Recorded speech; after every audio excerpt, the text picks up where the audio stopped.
Good afternoon and welcome to The Variety Show with myself, Samantha Radford, and a special guest this afternoon, Mr. Shabazz Graham, and a little bit more about him in a moment.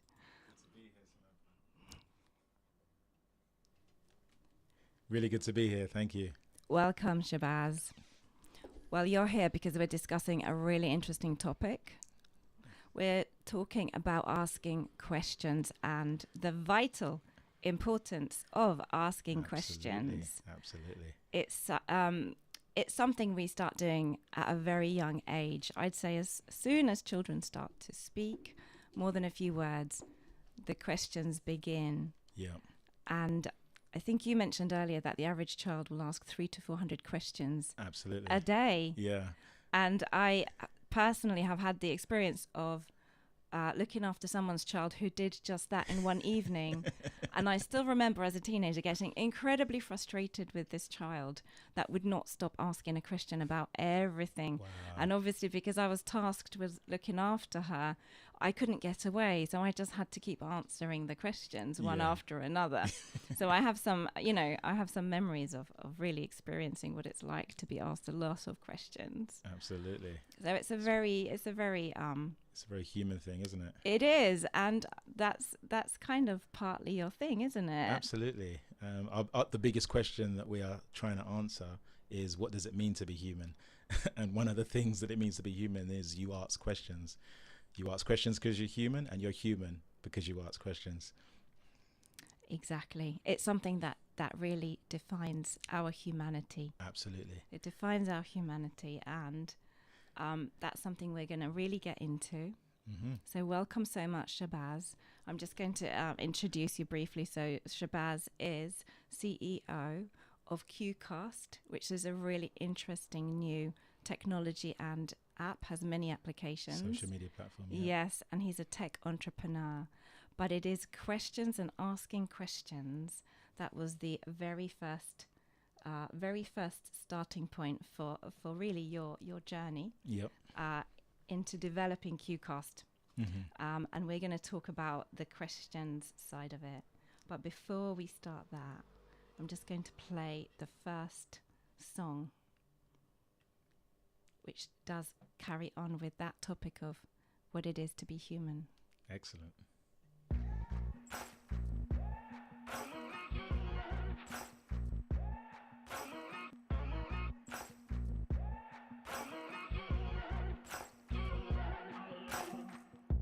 Maybe I'm foolish, maybe I'm blind, thinking I can see through this and see what's behind. Got no way to prove it, so maybe I'm lying. But I'm only human after all. I'm only human after all. Don't put your blame on me. Don't put your blame on me. Take a look in the mirror, what do you see? You see it clearer, or are you deceived in what you believe? 'Cause I'm only human after all, and you're only human after all. Don't put the blame on me. Don't put your blame on me. Some people got the real problems. Some people out of love. Some people think I can solve them. Lord heavens above, I'm only human after all. I'm only human after all. Don't put the blame on me. Don't put the blame on me. Don't ask my opinion, don't ask me to lie, and beg for forgiveness for making you cry. For making you cry. 'Cause I'm only human after all. I'm only human after all. Don't put your blame on me. Don't put the blame on me. Oh, some people got the real problems. Some people out of love. Some people think I can solve them. Lord heavens above, I'm only human after all. I'm only human after all. Don't put the blame on me.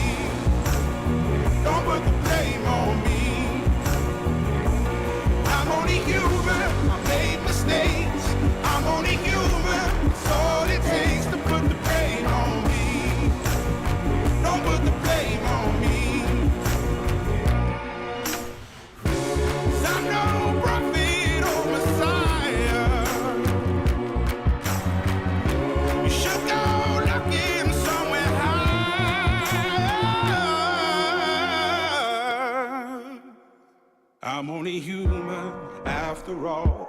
I'm only human after all. Don't put the blame on me. Don't put the blame on me. I'm only human, I do what I can. I'm just a man, I do what I can. Don't put the blame on me. Don't put your blame on me.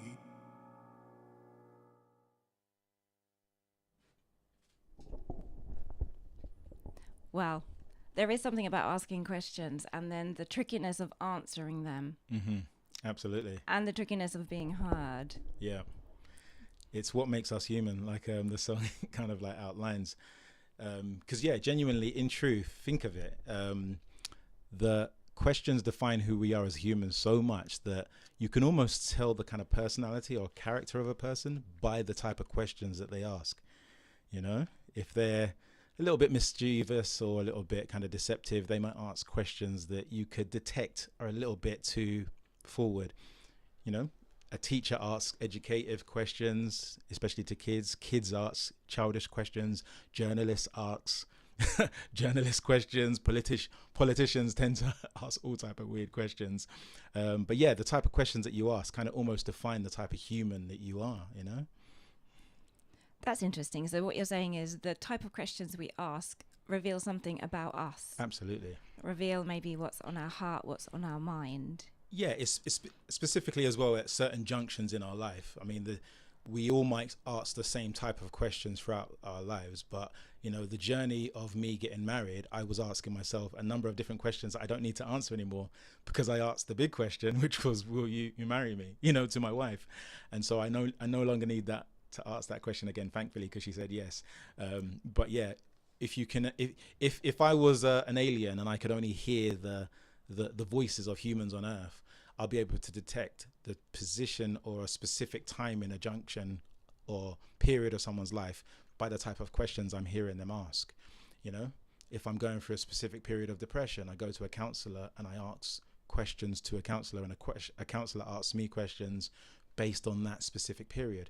You know, if I walk past a bridge one day and I hear a negotiator ask someone who's about to jump off a bridge a question like, you know, would you like to see your kids tonight? You know, a negotiator asks questions to a person about to commit suicide based on trying to get into that emotional state of being to try and help him, you know, save his life, you know?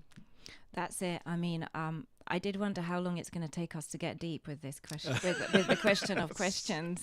And I think we went there already. Yeah. And I have been very fortunate to have been able to train as a counsellor. Wow. And I also nice. had a private practice for a number of years and worked in some different settings, agencies, organisations. Yeah. And one thing I used to, as a counsellor, one of my biggest fears was that I would miss the signs of somebody being suicidal with the intent of harming themselves. Interesting. And I remember doing, especially in the first years of being a counsellor, I would annually do, every single time the training came up for suicide prevention, I'd be on that course. Because on some level, I thought if I just keep refreshing my skills on how to deal with that situation, it's insurance against it ever happening to someone I'm seeing as a client. Excellent. And one of the questions that you would ask people in that situation is, you know, what are the reasons to keep going? Wow. What are the reasons to keep living? Wow. And that's when you really hope they have family they care for. That's when it is helpful if they have a faith. Yeah.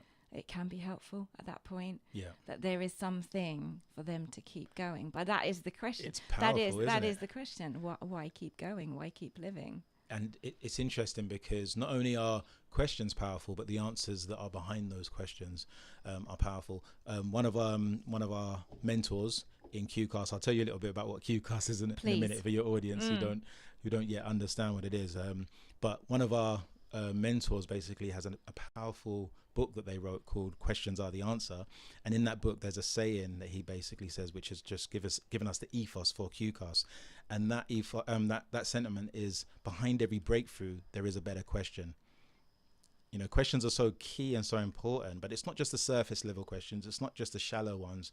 It's the better questions. And if we as a humanity, if we as a human species can think about asking better questions to one another, not polarizing questions or triggering questions, but real genuine questions that get to the heart of who we are as humans, we'll be able to create breakthroughs. Every creation or every evolution of technology, or every, the person who answered the question of how can a man fly, or the person who answered the question, Einstein, of, how do I achieve this new scientific discovery, they were able to break through because they asked a better question than their predecessor. Einstein actually said that if he had an hour to solve a problem, he would spend 55 minutes of that hour making sure he was asking himself the right question. And I think, that's how crucial questions are to who we are as humans, Yes, and even though perhaps approaching this subject, thinking of the things that we would talk about this afternoon, although I think the focus is going to end up being more about relational stuff, relationships between people. Yeah. But I think you touched on something very important, which is asking questions also leads to breakthroughs in technology. Absolutely. And if you think of a lot of technological breakthroughs, science breakthroughs, come on the back of science fiction. Yeah. Where somebody sits down, lets their creative juices run and their mind just go crazy and ask those questions. What if we could do this? Yeah. Well, let's first create it in a studio. Absolutely. As a make-believe. Absolutely. And then some kid somewhere who's particularly brainy and at uni watches it and thinks, actually, now that I'm studying, bioengineering or whatever it could be. Yeah. Now that I'm studying AI, let's make it a reality. Absolutely. I mean, so a little bit about me. I'm a filmmaker at first before I'm a tech entrepreneur. I spent 30 years in the film and TV industry, and I started off in comic art. My childhood was framed by the type of, fantastical questions that I would answer or have answered in comic books. And exactly what you just said is so crucial and key, because in science fiction, first of all, the script writer or the comic book writer sits down and they think of the big what ifs. What if we could fly to space and go on these journeys that we call Star Trek? Or what if we could have this Star Wars in different galaxies? And all of that big kind of thinking frames and inspires the technologists who basically said, maybe we should actually try to put a computer in the palm of someone's hand like Captain Kirk. And if you speak into it, maybe we could call it an iPhone or, a mobile device. And that's what leads to technological breakthroughs, because people are, and this is why I love questions as well, people are bold enough to ask the questions that aren't silly questions. They're big what if questions that if we can actually have a breakthrough of answering those questions, we can change the world forever. Very much like the technologists of the past have changed the world to create the Instagrams, the Facebooks, the YouTubes. People decided to ask themselves big questions, and we've had the breakthroughs that we thankfully have had. Yes, and it all starts with a question. Absolutely. It all starts with a question. But I think there's also something about, as we get older, we don't ask as many questions. Yeah.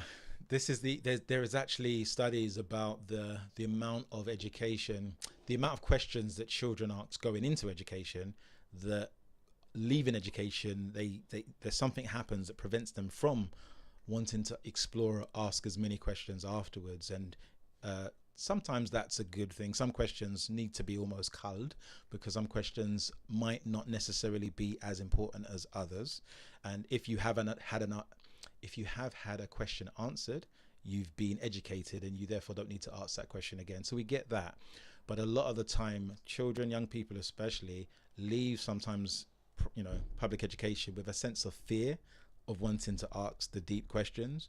And sometimes that needs to, that needs to be changed almost. We need to almost, even as adults, have the freedom to ask ourselves important questions, because it's going to be sometimes the most important questions that we are asked that have the power to change our lives. Because if you ask someone the right question at the right time, you could change their lives forever, for the good, but also for the bad if you don't actually ask like I said before, the better question, not just triggering questions or polarizing questions, but good, important questions. There's something about what you ask, but also how you ask it. Yeah. And I think certainly with the counsellor training the approach that I was trained in, they encouraged you not to ask the client questions. Really? Yeah, for the most part. Okay. The idea was that you would prompt them to just keep talking. Yeah. But then, because there is an element where you can manipulate with asking certain questions. Yeah. So I think Questions that was, can be weaponized. they can be, because you can ask in such a way that you highlight a specific answer, Okay. for example. Yeah. So I think that was part of it, but partly it was also to just, the listening part is also very important. Yeah. So that you don't jump in necessarily with another question, but you almost like want the person to keep answering. Yeah. Because as they keep answering, they have to almost dig deeper Yeah. into themselves. So there is something about being specifically put on the spot with questions. Yeah. 100%. Shall I answer a question that your audience are probably asking themselves? Please. What is QCast? Yes. So Please explain. QCast, for those that are listening that haven't really gathered, so QCast basically means question cast, and it's a social media platform, productivity tool, and communication tool. And it's an idea that I had back in 2014. Didn't materialize till about 2017, and last year, 2021, me and my co-founder Tayo Dada launched the company after developing this idea into a platform. I got the idea off the back of losing a friend, unfortunately. And in the period of grief, we go through a period where we start to ask ourselves existential questions. My friend, his name was Phil Taylor. He passed away, unfortunately, at work, just randomly. We don't even know today as to what fully caused it. But I got a phone call from his phone by his clients, and they basically said, we need to get hold of Phil's wife because we're with him, and his head hit the keyboard. He's an editor like me, and we realized that his heart had stopped. We've managed to resuscitate him, but we need to get hold of his wife because we need to get him to hospital. My life changed, Samantha, in the blink of an eye, off the back of feeling that, oh my gosh, this good friend that I thought I'd spend the rest of our lives dreaming and developing new ideas, he basically was just gone. And death and grief brings with it those questions that make you think, what is the most important thing about life? What is the most important thing about being human? And these existential questions caused me, as a filmmaker and as a creative, to want to answer those questions with technology, because technology, I felt at the time, should be the most important, almost servant of humanity, serving us to help make our human experience better. So I created QCast. And the way that QCast works is it's a platform that is almost like, it's a library of questions. You can share questions in a video format by recording a question, an open question, something that begins a conversation or begins a discussion. It could be a question as simple as, what do you guys think it means to be human? To a question like, what do you think of the latest Prime Minister's, tax cuts? Or, how do we solve climate change? It could be a question for anyone or about anyone, about any topic or about any discussion. You get 60 seconds to record your question. You can record a series of questions. At the moment, we're limited to 3. You can record a series of 3 questions, and that goes up into the QCast cloud, and that sits there waiting for someone to come and respond to that question. And we have an amazing button in our platform that at the moment no other social media platform has, which is the respond button. Rather than just type in a comment, you can respond on that QCast and record yourself answering that question. And that opens up a beautiful discussion between 2 people who might be on one side of the planet, different sides of the planet. They're able to communicate face to face. We're going back to wanting to also put a bit of humanity back into technology. So keyboard warriors or keyboard cowards won't have as much of a comfortable experience on QCast, because we ask you to film yourself responding to the question or asking the question, so that there's this beautiful aspect of face-to-face communication. And having tried out the QCast app, for somebody who's a little bit of a technophobe, I found it nice and easy to use. Awesome. And I did find it particularly engaging and compelling because you can see the person. Amazing. Because there's like there's the little circle where your recording appears, where it is video and audio. Awesome, so you're not even just doing audio. Yeah. So for everyone out there, if you use things like WhatsApp, imagine sending those voice notes on WhatsApp, but with your video included. and it all put into a nice frame. Yeah. That's QCast for you. Awesome. That's a good description. So that's kind of how I experienced it. And I love the fact that you've thought of a way from something really a defining moment. When we have a big loss, it forces us to reevaluate life. It's almost like it throws into the air everything you knew previously. Absolutely. And you have to figure it out all again. And then when the pieces kind of sort of, where to put those pieces back again.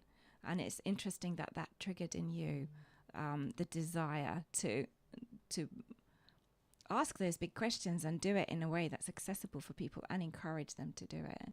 Brilliant, thank you. That's really I think interesting. Yeah. It's not often that new tech has got that side of it behind it. Yeah, I mean that's my hope, and is to make an ethical based social media platform that also answers some of the questions that we have at the moment, which is how can we make social media not completely destroy us, because the world has changed since social media has almost not all of it, but there's an aspect of social media. I mean, social media has created a new economy. It's called the digital attention extraction economy, where our attention is being extracted for profit. And the best way to actually get attention on a platform is to cause outrage. And so some tech platforms are happy when you are outraged, because when you're outraged, you're more likely to stay on that platform longer. And so we wanted with QCast to change that paradigm by making it a lot more ethical, actually having people having conversations again, face-to-face conversations, rather than just, throwing out memes and tweets or kind of like horrible sayings to people just because you're hidden behind a keyboard. That's one of our hopes and goals. And I like that, and we're going to explore the applications of QCast for that reason, because you have to put your face behind it. Yeah. And there's certain things, there's body language.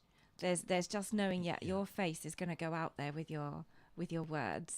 That is going to make people think twice. Because like you said, if you're logged into something with an anonymous username, it's easy to be a bit of a troll, isn't it? It's easy to just throw out comments out there that you in reality would never say to a person face to face, which is really, I guess, a bit of a cowardly thing to do. But it's also, we've got the tech that enables that and encourages it. Unfortunately, so and that's one of there has been this, forgive the pun, but there has been this big overarching question over technology, which is how can we stop social media or the internet from causing this devastating existential crisis? Because it is an existential crisis if we are, creating a new type of human.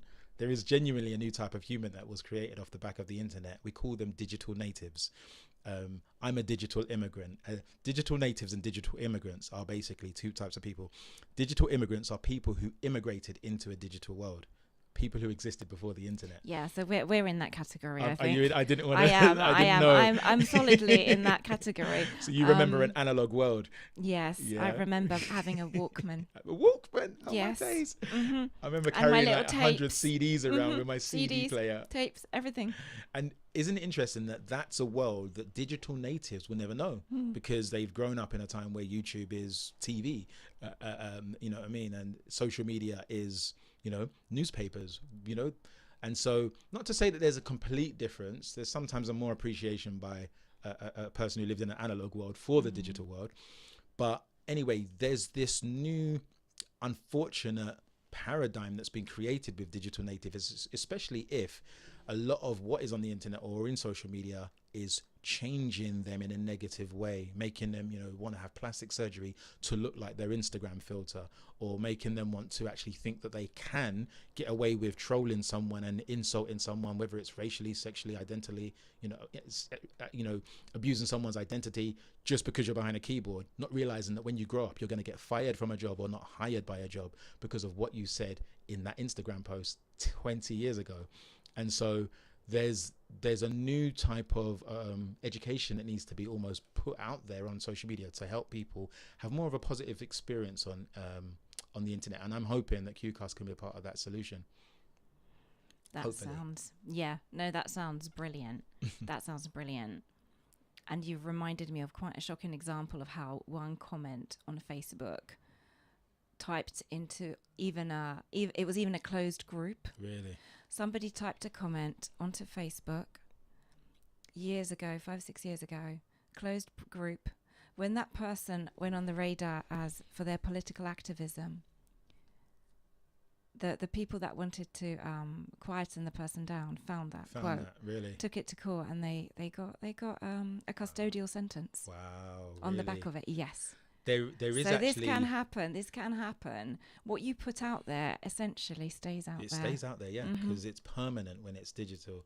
And there's actually a role. I think I can't believe. I think it's called archivist. There's people whose job it is, if you want to find some trash on someone from 20 years, they would go through every social media post. They would look. They're like investigators looking for dirt on you from your Instagram post or your Facebook post going back years. That's actually a real job now. People are doing that because they can see the consequences and damage that occurs. I'm sure people are listening to this thinking, Shabazz, I'm going to dig up some dirt on you. That's the nature of social media. Yes, I'm starting to regret some comments I've put on Instagram and other people's feeds now. Wow. But hopefully no one will track them. Would you like to? So the next song we're going to play is your choice. One of my choices. It's one of your choices. It's would you like to introduce it? Sure. Yeah. Well, there's this rapper in the UK called Dave, who wrote a song a couple of years ago called Question Time. And obviously, being a question-based social media platform, I love songs about questions. And this one was phenomenal because he basically does a PMQ, a question time. It's called, he opens up speaking about questions for the new Prime Minister. And I just think some of his questions are not only powerful for the time, because it was basically, I think it was when either Theresa May was becoming Prime Minister or Boris Johnson. But also they're quite powerful for now, Miss Liz Truss. I'm sure a lot of the questions that he asks in this song still haven't been answered. So yeah, this is Dave, Question Time.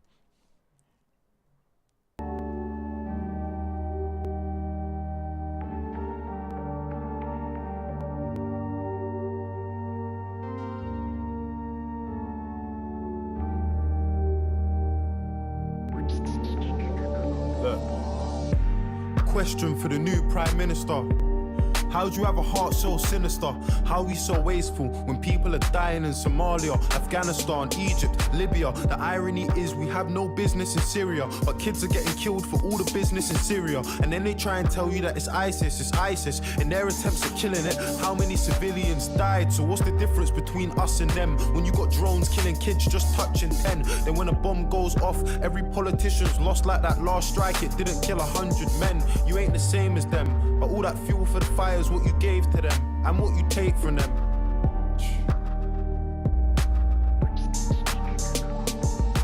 All my life I know my mum's been working in and out of nursing, struggling, hurting. I just find it that the government is struggling to care for a person that cares for a person. So where's the discussion on wages and budgets, how they made them redundant? When I was a young'un, the letters in her car said my mum was overdraft, but somehow I still had dinner money in my pocket. And even the little things like ordering pizza were probably the reason for overtime in the evening. 5 till 10, 6 hours of sleeping. For 22 years my mum was doing it cleaning, dreaming that her kids would have a better life, going bed at night, struggling with getting by. That's the reality for millions of people in a nation where a lot of us were looking for a second try.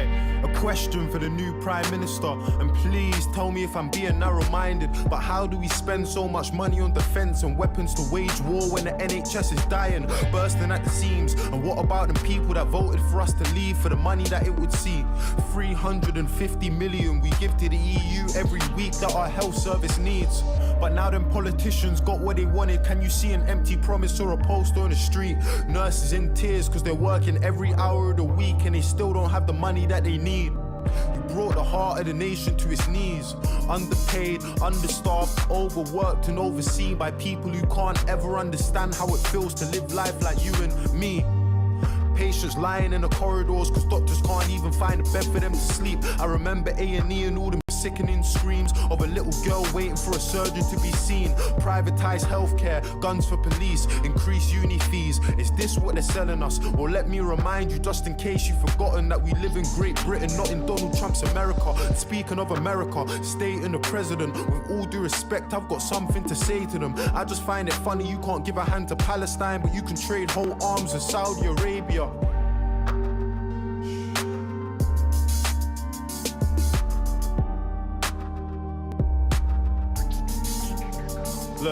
Look, I got a question for the new Prime Minister. At Grenfell Tower, your response was ridiculous. You hid like a coward behind your 5 million, dodged responsibility and acted like you're innocent. And I can see you're terrified. You're not good at telling lies. I'm getting why you stay away from everything that's televised. You look like a robot and you don't speak with any life. It feels to me like any guy in press could have said them lines. Imagine going to the council for the safety of your block and you got kids but they're ignoring you at every time.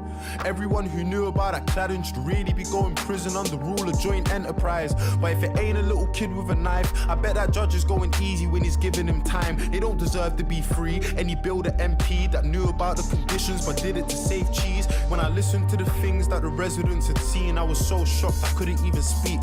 Families, they know that had died in their sleep. How you choke on the smoke when you're struggling to breathe. The glow from the fire, the panic when you hear all the sirens, the crackling, the popping and the muffled out screams. The fear in the eyes of a man that was trapped, who jumped 15 floors from the tower to the street. I could only hear a fraction of the pain and the grief.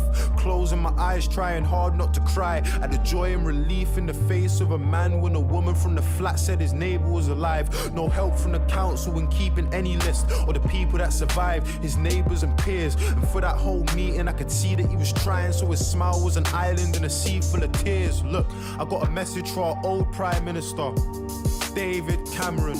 I mean, you us resigned and sneaked out the firing line. I wanna know how you managed it. And are you bathing in the sun while them papers have a run at the woman that you left here to handle it? You gonna teach a little lad to be the man that's got a plan, and then the moment that it fails to abandon it? Are there bullies in his school? And when you pick him up after class, can you feel his embarrassment? I mean, you never gave a about the youth, and that's the truth. There's no sympathy for you or your cabinet. I really wish I could have seen how you were scrambling when you lost the referendum that you had to win. I feel like politicians are all addicts in a big fat game, but it's lives that you gamble with. I got a question for the leader of the Labour Party, Jeremy Corbyn. Where do you want to take the country to?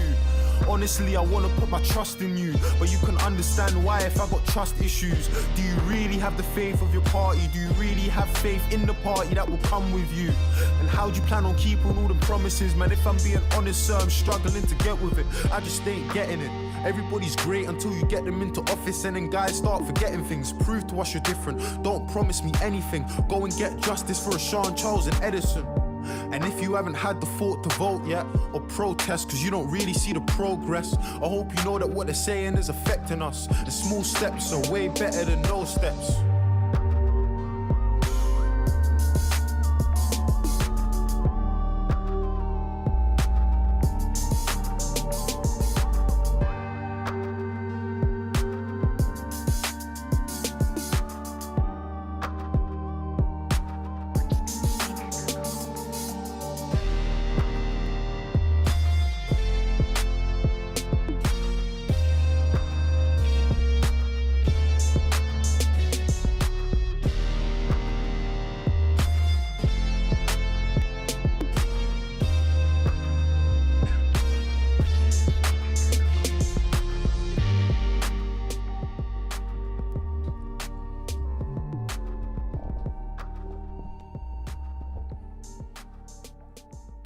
So sometimes it is questions that can open up dialogue that can really change things. Absolutely. Not just for that one individual. We touched on some really heavy stuff earlier. We talked about how a question posed at the right time might save a life. Absolutely.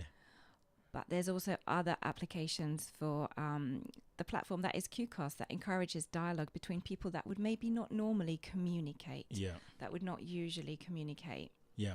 That's the overall goal, which is to bring people together who currently aren't having conversations that were those conversations being had.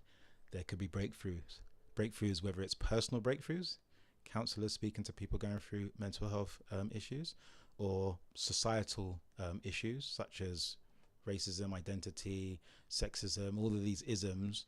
A lot of the time there's a lot of conversations that aren't being had, and the way that sometimes we want to try and have those conversations, it's when it's too late. You know, Martin Luther King had a saying which was, a riot is the voice of the unheard. And a lot of the times when people aren't having questions, it explodes into a riot or into a protest that turns into a riot, like we saw back in 2011 in London riots. And a lot of the times it's because there wasn't conversations that should have been where's my words gone? There weren't conversations that should have been had that weren't being had.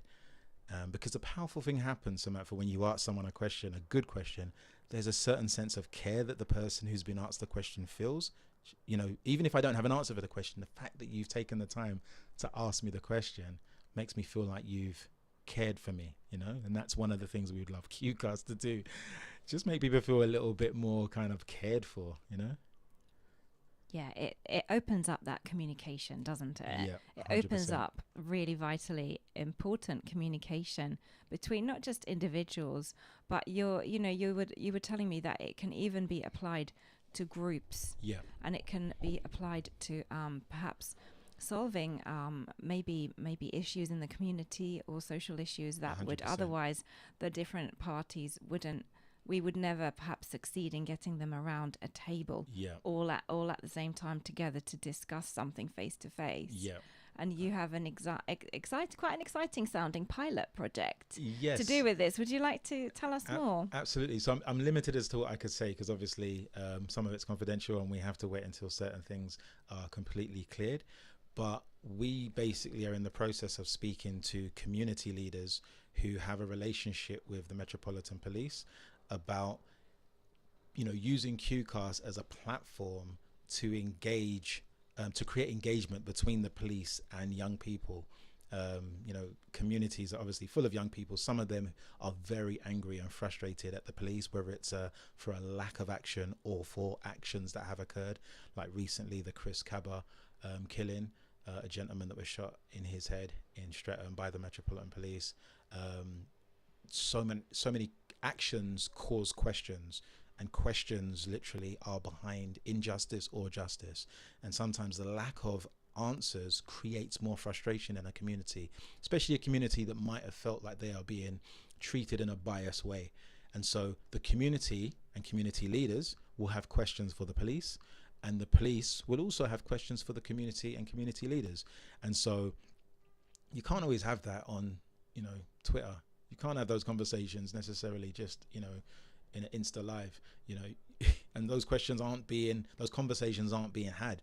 With all the power of technology and social media, we aren't having those questions answered. So QCast offers society, you know, organizations like the Metropolitan Police, you know, politicians, you know, scientists, it offers all these different groups that are having quite conflicting issues in how we engage with one another. It's offering us a new opportunity to dialogue and have conversations, because there's something in psychology known as aesthetic distancing. And aesthetic distancing, some of it can be kind of considered to be you ask someone a question, and rather than you push them for an answer immediately, because you don't always get the right answer or the best answer when you push someone for a straight answer. We don't all have the ability to compute a good answer straight away. Aesthetic distancing would be considered to be you ask someone a good question and you leave that question with them. Allow them to have a little bit of distance, a little bit of time to reflect, mull over, regurgitate, think about the answer, and then come back and respond in your own good time, and they would then give you a better answer than the one that they were rushed to give. QCast can allow for that aesthetic distancing to have. So if the police, you know, were responding to a question by a member of the community who is traumatized by the fact that she doesn't know what to do with her son who is carrying a knife to school, or she doesn't know, you know, how to respond to, you know, this situation off the back of, you know, suffering trauma from seeing what happened to someone that was killed. There could be psychologists, there could be police officers, there could be individuals, you know, NHS staff who could respond to that individual, not just by text or by email, because sometimes that's a cold way by which to respond to a warm question, but you could put your face on camera, and you could, like you said before, through the bodily kind of language that we communicate, 50% of our communication comes through body language, through your intonation, through the look in your eyes, you can respond into camera and respond to that person's question with an answer that just brings peace, or just settles a strife, or just answers in a way that's more than just the words that were the answer. It's the fact that you took the time out to sit down and answer. We want to have, for example, in the future, politicians using, politicians when they're doing campaigning, they have to respond to thousands of questions by their constituents, and sometimes those questions only come by email or via a live broadcast where there's 500 people with a question. You've only got time for 7.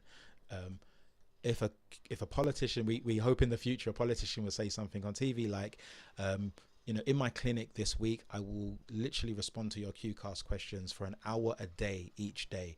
Send in your questions, and I will film myself recording responses to your questions. That constituent is going to feel a lot more warm knowing that, Keir Starmer sat down and taken time to respond to their questions, rather than just getting one of his team to send them an email. Yeah.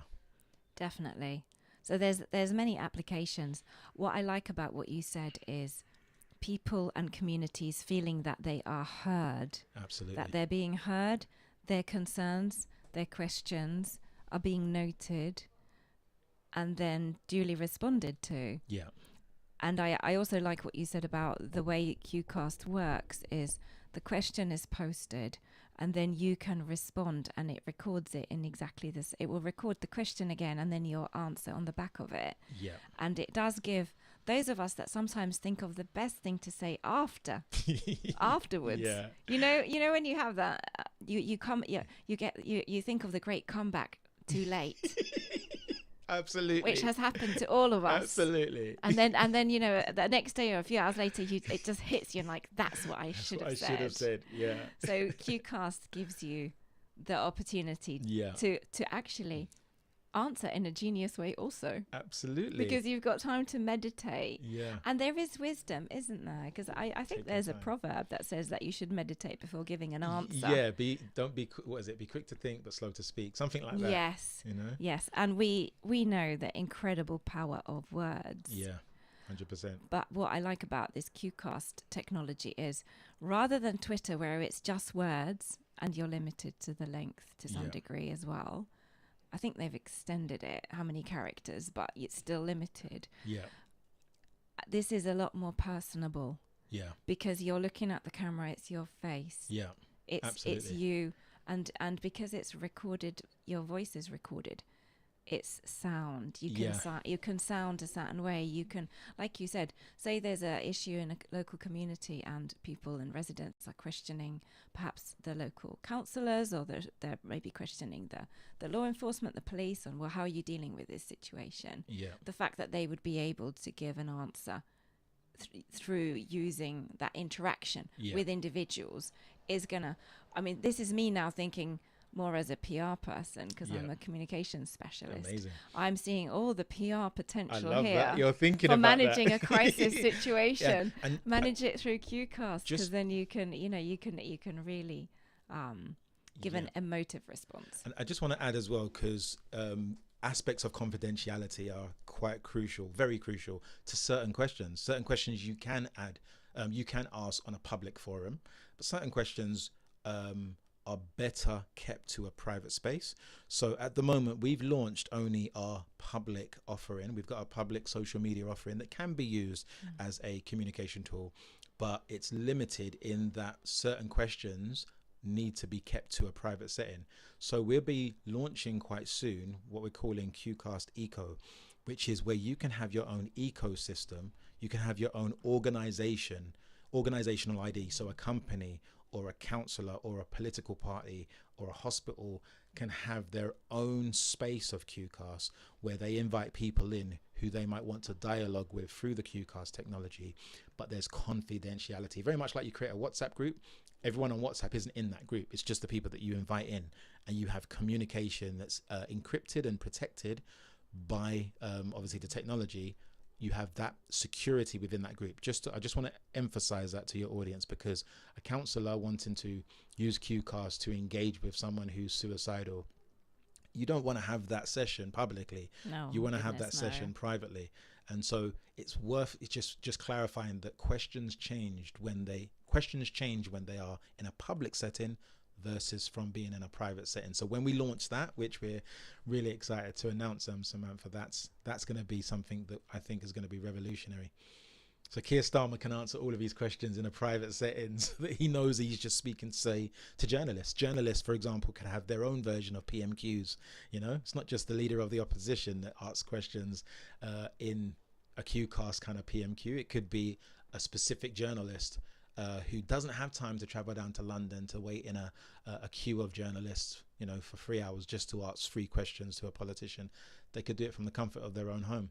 And as long as that political leader responds to that QCast, they then have something that they can put straight in the newspaper. Because also our technology allows transcription as well. So you can transcribe the responses that come in, and therefore you can use QCast as almost like an aggregate, a tool to pull in different forms of communication. So you could fill your blogs, your newspapers, your newspaper columns with Q&A, you know, questions and responses, by literally just sending out the right type of QCast to the right type of person. That opens it up again, doesn't it? Yeah. That you could have presumably, so you could have a dialogue with a specific contained group. Yeah. There's a degree of privacy. Yeah. I'm uncertain how much you could use it with something like counselling. It would have to be absolutely between just the counsellor and the client. I have just had the thought, though, that because you could do a group, you could, for example, for people that do the couples counselling, that might be quite good, because often with that type of counselling, the counsellor is mainly, the client is the relationship between the two people. And what's very important with that type of counselling is you want them to listen to each other. Yeah. That's often been the problem, that they're not hearing what the other person is saying. So you're facilitating that. And this technology could, you know, maybe provide a way to keep that dialogue going between sessions, for example. Absolutely. And just to say as well, in the same way that we have hybrid learning now, so obviously the pandemic created the perfect situation to ensure that we use technology positively. So kids that weren't going to school were able to be taught by teachers through Zoom or through video recordings that were recorded of lectures that they needed to obviously do homework and stuff around. You could use QCast as a form of hybrid counselling. So you could have some questions that you respond to. You know, a counsellor could send, for example, a taster session to a group. Please respond to these 3 questions, and it will inform me. Your responses will inform what we need to speak about in our next live session. And so you have a little bit of technology using you know, a confidential space for that couple, for example, to respond to questions, and then you invite them in for a live session off the back of the responses that you were given. And think of it, the amount of times we read an interview or we listen to a podcast and we don't know what the setting is. If someone's not watching YouTube now, they won't know whether we're in a, you know, a multi-million-dollar studio, or we're at home, or we're on different sides of the planet. And to some degree, it doesn't matter, because all they're concerned about are your questions and my responses, and that's all they're listening to. And that can happen with technology. When I read a newspaper column, I don't know if Boris Johnson's in the room with the reporter, or if he's sat at home with his feet up, responding to the questions being posed to him by typing an email. And so the core bit of value that comes from conversation and dialogue is the insight that's shared in the Q&A. That's why we call ourselves the insight space as well, because the core bit of value that QCast brings is the insight shared in the question and the insight shared in the response, despite the setting. So yeah, it's worth just thinking about that also being a part of the whole offering when it comes to a counselling session. As long as as long as that husband is hearing, using your scenario of a husband and wife going through marriage counselling, sometimes even in a live setting, interjection and interruption prevents a counselling session from going through, because the husband interjects and cuts off the wife, and the wife interjects. With QCast, you can allow for there to be the space given for all of the answer that the woman or the man was given to the counsellor. I'm really going deep here. I know, and but I like it. I like it because my mind is also now sort of whizzing with different applications for the technology, and I'd say with that, the beauty of it would be that because it's a recorded response, recorded question, recorded response. Yep.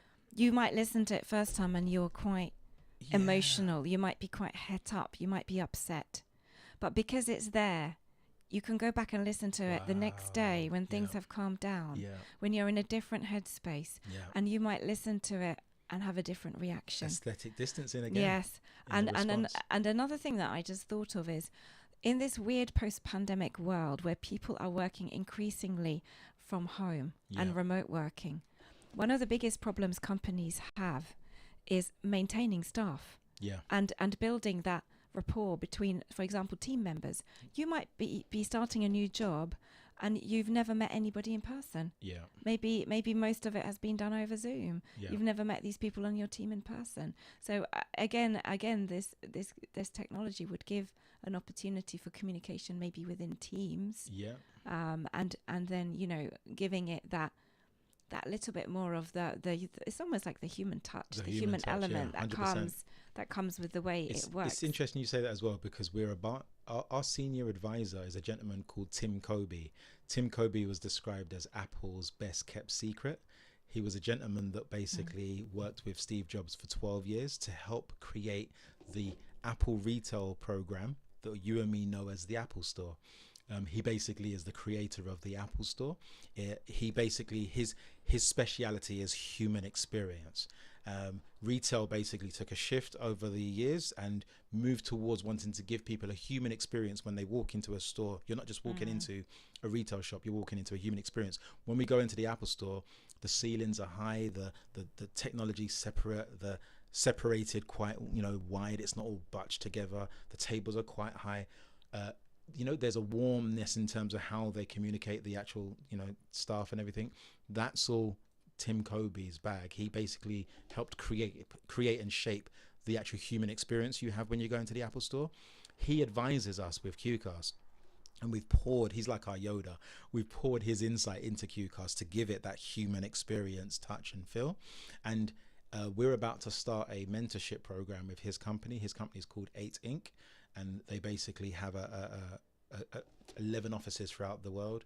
And one of the questions we're going to be answering is, how can we actually help mentors, you know, respond to questions by mentees through QCast in a way that makes them have that human experience? Because it's a perfect tool for mentorship as well. A mentor is a mentor because he asks great questions and he responds to great questions. So why not use QCast to do it? Well, that's amazing. So you've got a really solid team with people like that on board. Absolutely. Well, as we're going into the full hour and we'll have some announcements kick in, we'll lead up to that with another song that you have chosen. I love to ask my guests to give them a chance to pick some songs as well.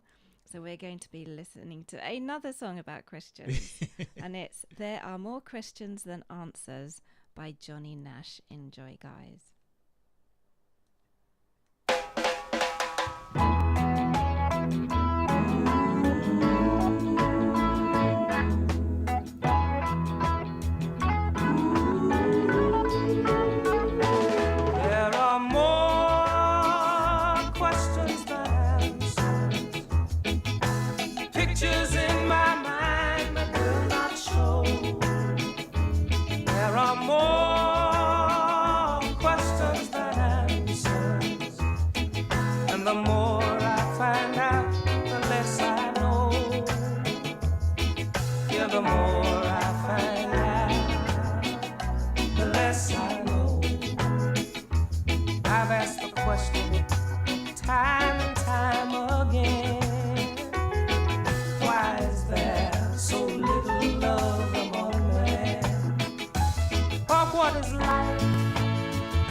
There are more questions than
brilliant. So I'm going to now share. Great song, that. Oh, hang on a minute. I'm going to just check something.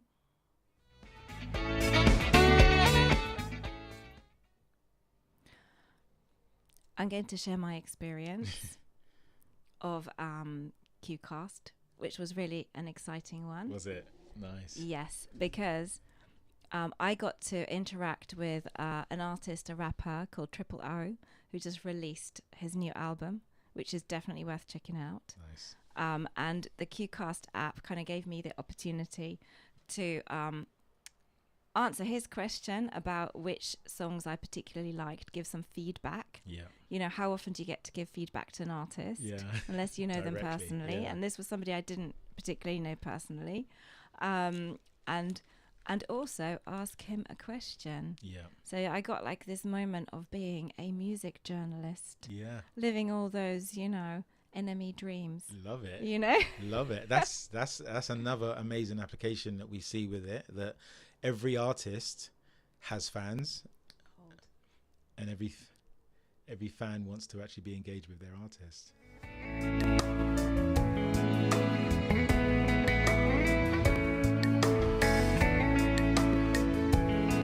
Capture the rapture in the rhythm. Euphoria, the new album from William Klein Bailey.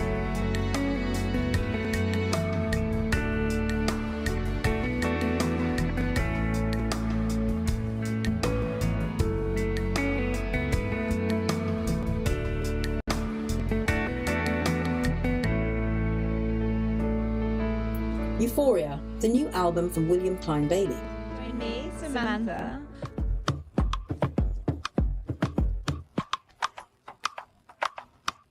For the variety show, Friday afternoons on Feferity Radio, your nostalgic station.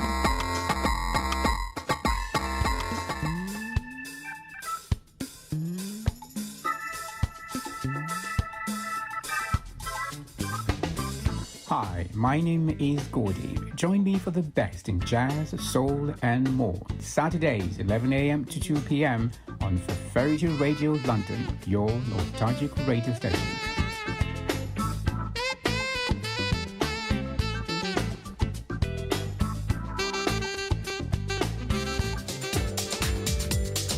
Hey, this is Juwon Ogungbe, presenting Jive Talking with Juwon on Feferity Radio.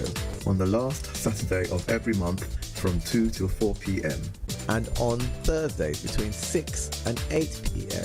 Jive Talking with Juwon is going to feature music from all over the African continent, an eclectic range of sounds, and also an eclectic range of special guests who will come from different walks of life, artists, you know, poets and all sorts of people. Anyway, I look forward to engaging with you on Feferity Radio, your nostalgic station.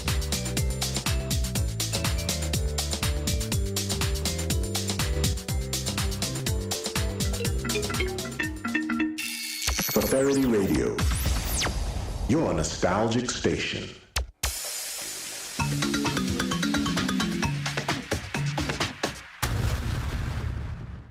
Artists, you know, poets and all sorts of people. Anyway, I look forward to engaging with you. And welcome back.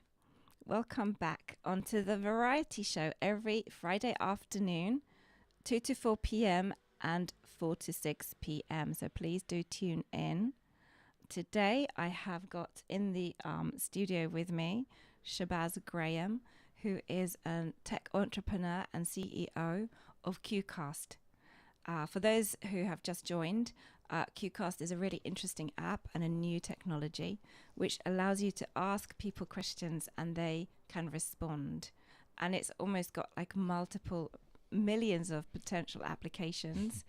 It's still partly in development stage. The app has been launched. You can download it and use it. And I'm going to just share what got me interested in it is that it gave me an opportunity to engage with an artist. So a rapper that came out with a new album. And I was able to respond to his QCast question, which was in preparation for, I think, a live event. A live event, yeah. I was able to respond by giving feedback on which songs I particularly liked on his album and why. So I was basically living out all my dreams of being a music journalist and reviewing an album. Brilliant. And the artist Brilliant. getting, you know, my opinion. Yeah. So it made me feel quite special.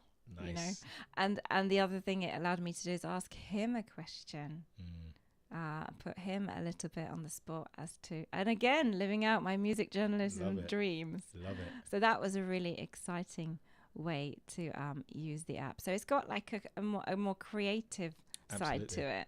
Absolutely, because if you can imagine, what fan doesn't want to ask their favorite music artist a question? In fact, part of the reason you are a fan is because the music that you've listened to from that artist has inspired you with questions.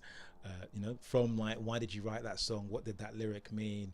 You know, Ed Sheeran, when you actually got the ability to do a song for Lord of the Rings or The Hobbit, how did you feel?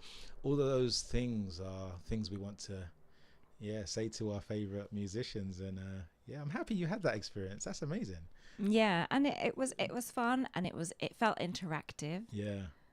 It certainly got me listening to his album, the whole Really? thing, because Nice. I think otherwise I would have maybe just listened to the songs that had been released as singles, for example. But knowing that I had an opportunity to give him feedback, it's gonna be a really powerful, I think, a powerful tool for the music industry as well, and entertainment. Excellent. We want literally that to be a massive use case. We've done a series of QCasts with 10 amazing artists from Mobile Unsung, and they basically asked tons of questions like, what did you think of my music? Or I got them asking a series of questions to their favorite artists. So I've got Adrian Cash, who's an amazing singer, asking Bruno Mars a question. I've got an amazing singer, rapper called Jordan Adetunji, asking Jaden Smith a question. And God willing, one day, you know, they get a response. You know, it could be a great way to review a book. I've got a number of authors on the platform who are asking people who have read their book, what did you think of my book? I mean, that's what we do when we go on Amazon. We give a little review. But like we said before, rather than just doing it via text, you can look the person hypothetically in the eye through the platform and say, loved your book, it helped me, it changed my life, and I think your next book should be about this topic, blah blah blah.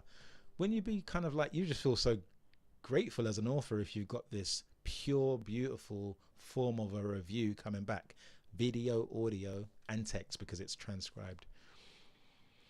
Yeah, and I think it's gonna be a really powerful tool for people to get feedback from, like you said, either their readers or their listeners or their viewers. And there is, again, the fact that because you're giving it as a video, you're effectively almost making eye contact with the person through the tech. Yeah. There is going to be an element of you're going to maybe think a little bit twice what you're going to say. Yeah. And I think that I'm going to use just that there to lead into the really interesting application that I wanted us to talk about. And Shabazz is starting to laugh already because he knows where I'm going with this.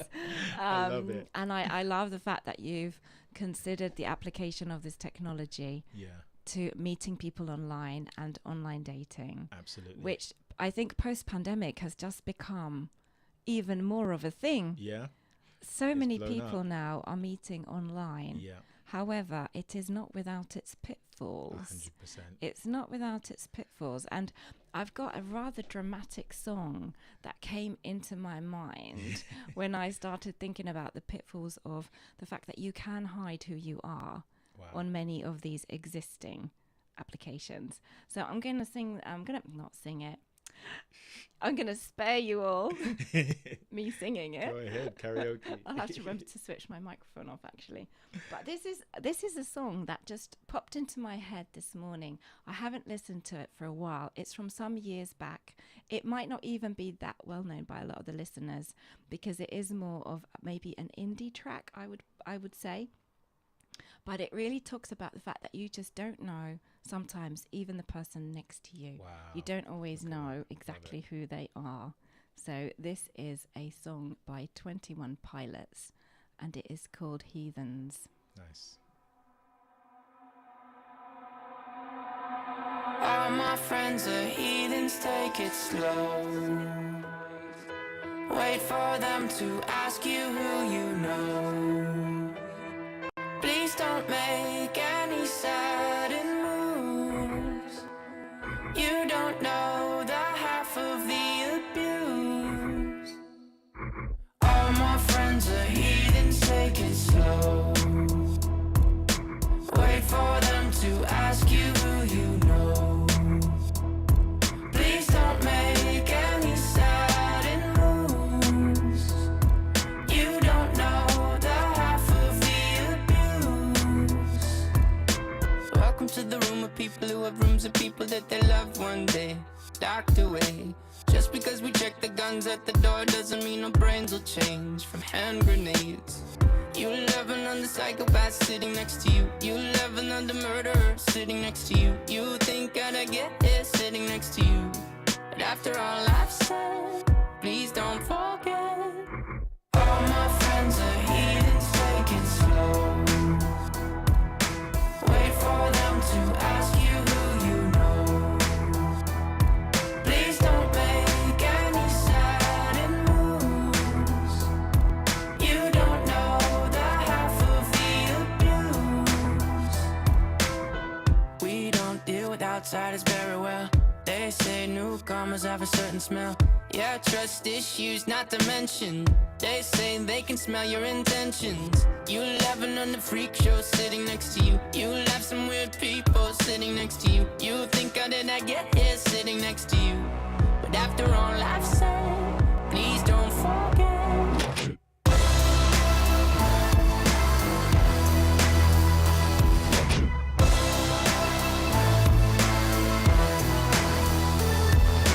All my friends are heathens, take it slow.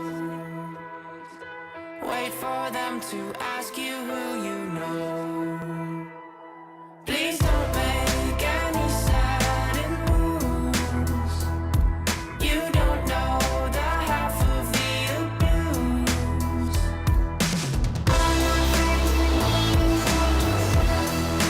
wait for them to ask you who you know. Please all my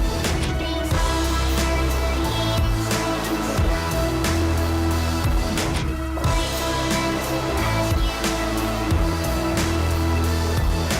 Why'd you come? You knew you should have stayed.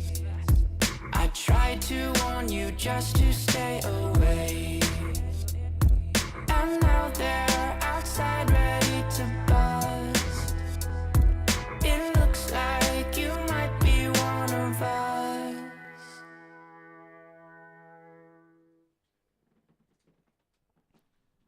So in that song, it's really just saying that you don't really know people sometimes. And it's particularly, I find, that online, it is easy sometimes to create a fake persona. Yeah. Or it's easy to put out there just the information you want the person to know about you at that moment. And I think, you know, one of the areas that is interesting but also full of pitfalls is the online dating world and online dating apps. Yep. And the potential there for people to present themselves as someone they are not. Catfishing. This is it. I didn't even know what that was until a little while ago. Really? Yeah, somebody explained it to me because I must admit I've never used the dating apps.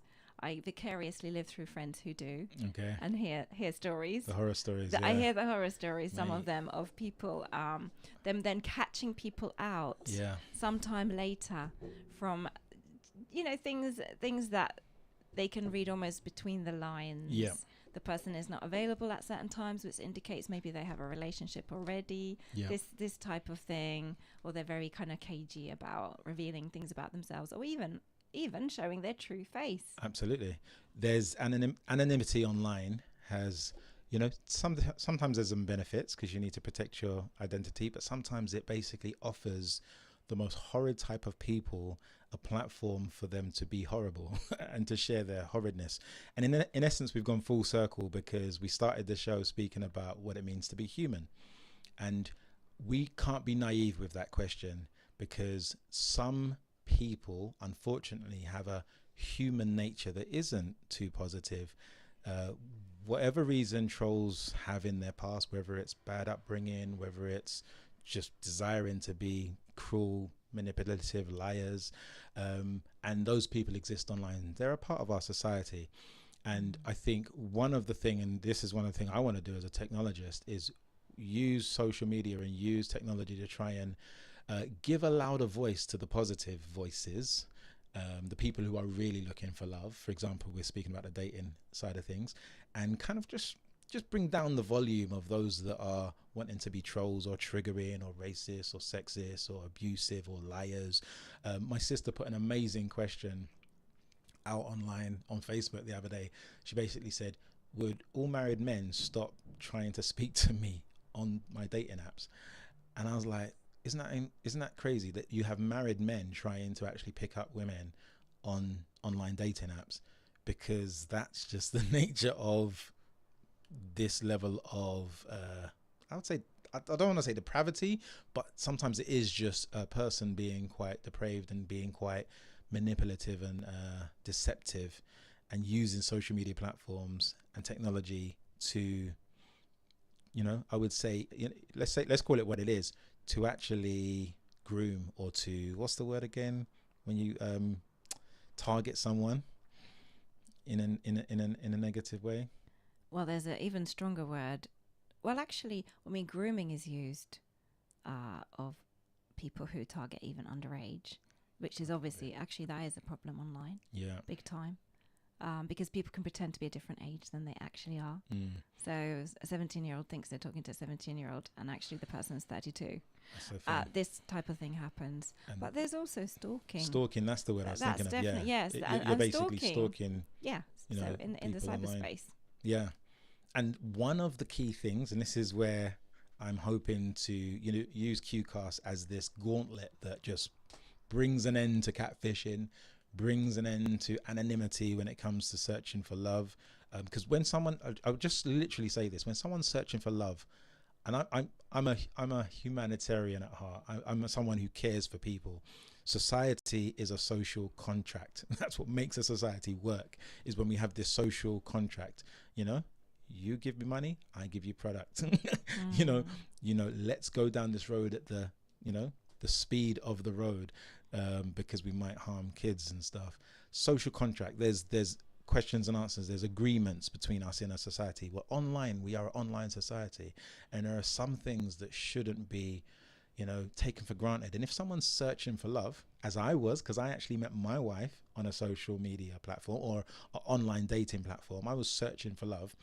I had to kiss a lot of frogs before I found my princess, and it's a horrible experience when you are, you're trying to be vulnerable and transparent and, look for love, and you've got people that are just looking to deceive you and lie to you and be deceptive in order to actually trigger you, or just to get off on basically just being cruel. And so one of the things that trolls hide behind is anonymity, and QCast can help prevent that by asking, here's the crux, we want to have online dating apps basically using QCast as almost the kind of the closed door behind profiles, asking people 3 questions, for example, before you speak to me or we have a dialogue, could you answer these 3 QCast questions? I'm asking you on camera. You can see that I'm a woman. You can see that I'm the age that I've got on my profile.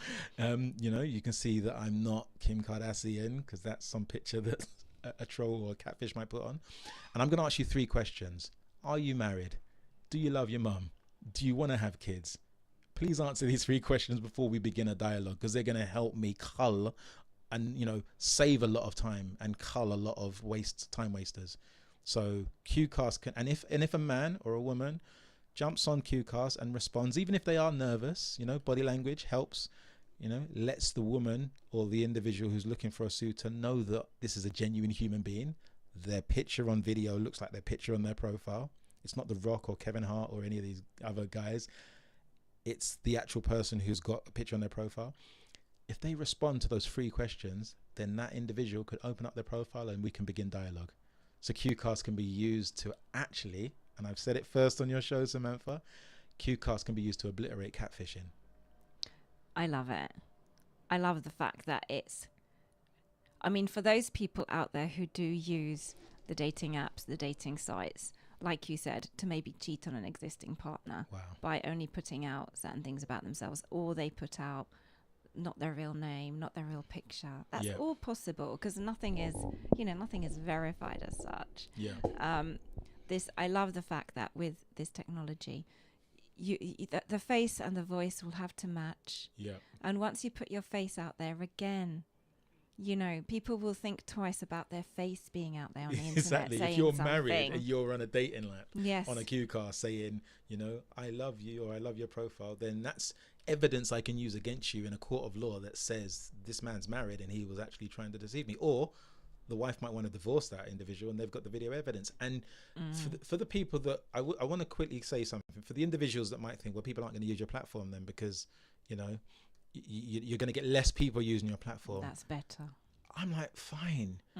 We've, for some reason, been deluded into thinking that quantity is quality now. Because I've got 1 million followers, I've got a better personality than you. No, you just got 1 million people that want to follow you for who you are. But if I've only got 6 and those 6 people love me for me being me and have integrity and respect my integrity, I'd rather have less, because it should be, and this is what QCast want to do, the Q in Q, I should actually make it quality over quantity. Let's go back to a day where we have quality, because I tell you what, I spent about 3 years online dating, social media, looking for a partner. I was genuinely a man looking for love. I wanted to get married, and I wish if I could go back and erase all of the time I wasted, like I said, with women that just weren't interested but wanted a specific type that I didn't match, but wasted my time like with deception or whatever. I would actually go back and say I'd rather just speed up to meet the woman who I've now fallen in love with, who I love dearly, who began responding to my questions and I began responding to her questions in a way that met us, allowed us to meet in the middle, and we eventually met. And I asked her the big question eventually, not straight away. I asked her the big question of, will you marry me? I'd rather speed up to that process, and I want to help people speed up to that process rather than just waste a lot of quality time. Yes. This is it. With a lot of frogs. Yes, because people aren't always clear about their intentions and they're cagey. They might be after something and then you're after something else, but there's manipulation, isn't there? There's manipulation, there's deceit. All those things can creep in. So I like the fact that there's some real thought going into the fact of how can we, like you said, maybe it will appeal to less people because you have to be more transparent and honest and more bold about putting yourself out there and your face out there. But it does mean that those people who do the catfishing are prepared to go out there and be fakes. There's less. They can use other platforms that aren't using QCast as a way to protect their users. And so, this isn't the end of the world for all you trolls. If you trolls really want to troll, you'll find a place on social media. There'll always be some ways for them to do their thing. Yeah, and it's just getting wise to it. All I'm saying as a technologist, as a CEO, and as a creative is, I can't anymore want to. I don't want to service trolls. I want to service people that have a genuine need. To basically find love. If I'm talking about the actual use case of online dating, I want to service people who genuinely want to use this platform to find love, rather than just to actually find a date or find a wife to try and steal from a husband. And I've got better things to do than to actually service those individuals. Yes. So I've put it on the record. This is it. You want to offer something because you've been in that situation and you know how frustrating it is when you're kind of like wading through I'm going to just be cruel and say wading through the dross to find the gold. Absolutely. But that's kind of the experience you had. Yeah. And then it's once you met the right person who was prepared to answer questions and answer them honestly and directly, that's when, you know, you'd met your wife. And that's such a beautiful story, and I'll probably get you to tell me a bit more about it in a minute, being a romantic. No problem. Before that, I'm going to play a song called One to One, and it's about those very important relationships. Nice.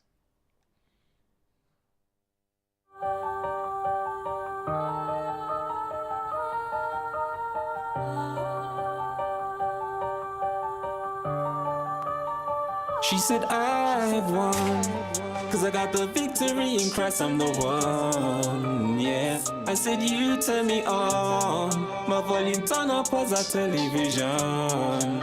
Hey. I love Chris Rich. Unforgettable, untouchable, so lovable, remarkable. If looks could kill, she'd be the best criminal. Dresses like murder, a character won't hurt ya. A gentle touch of Ricky Brown, I might murk ya. She's got faith and backs it with action. Got dance moves that'll test Michael Jackson. Forget the moonwalk, we're in a new phase. Her combinations will take out AJ. Ding ding, next round she's been training. Strong arms full of grace, no straining. Willingly works with her hands, no grumbling. She doesn't mumble, I can't see her stumbling. Cooking, astounding, use Jamie Oliver. But I'm to compare with her or just dumber. Like a ship, she brings the food from afar. Overcomes storms and waves just like our saviour. Say VR, come like virtual reality. Picture my software, that's ASAP. A-star painting, that's who gets a ring. Shining from the inside out, that's internal blink. Got to give more than outward beauty. Virtuous ting, the treasure, I like booty. She's my booty, my booty. Serve her by example, my tutti.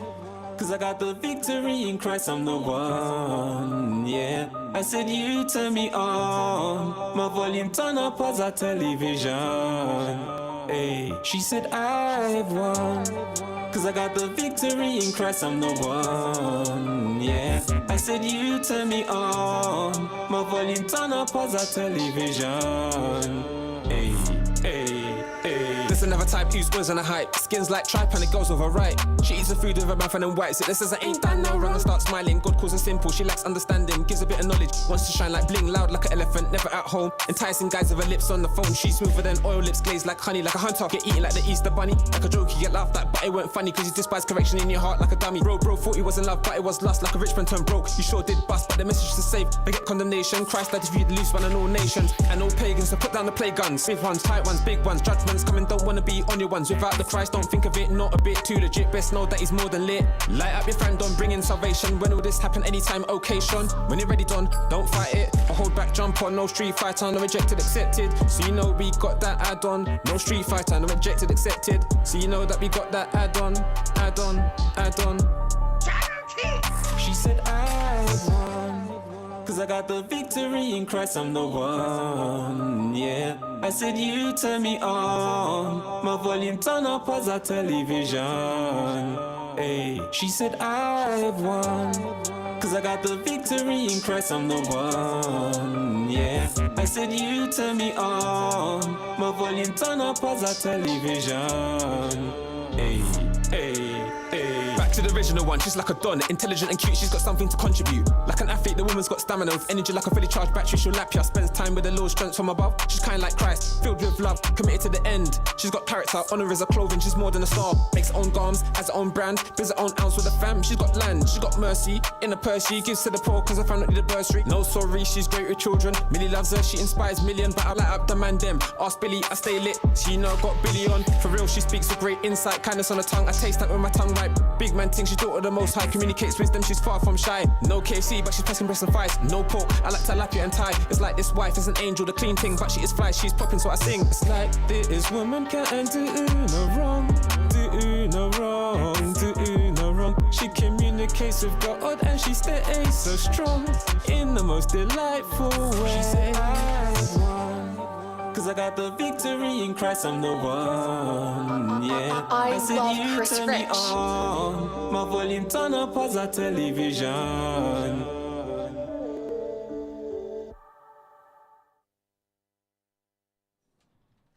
That was One to One by Kingdom Kid.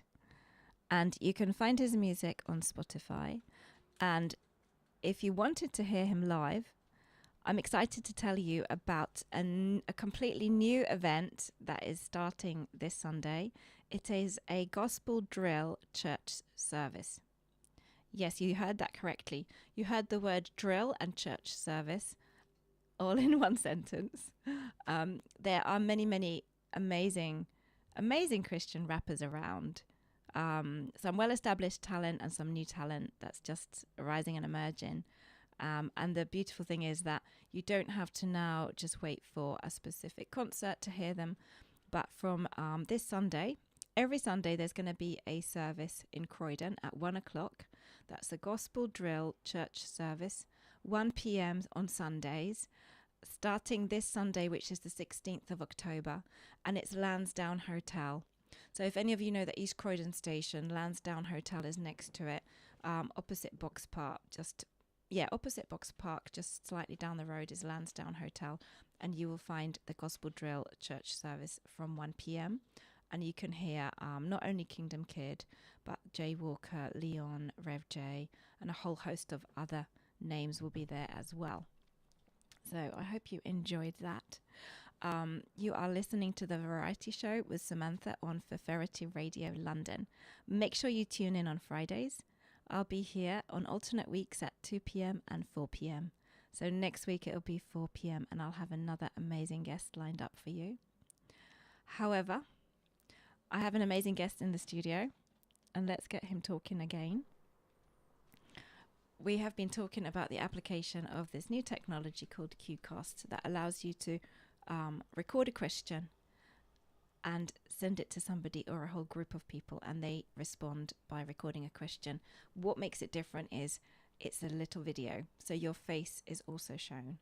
And this opens it up to having many, many applications.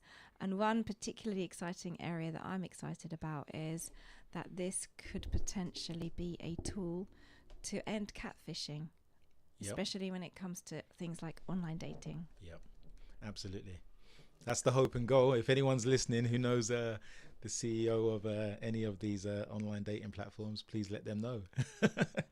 Because obviously we now need to, demonstrate it by actually putting it on these platforms.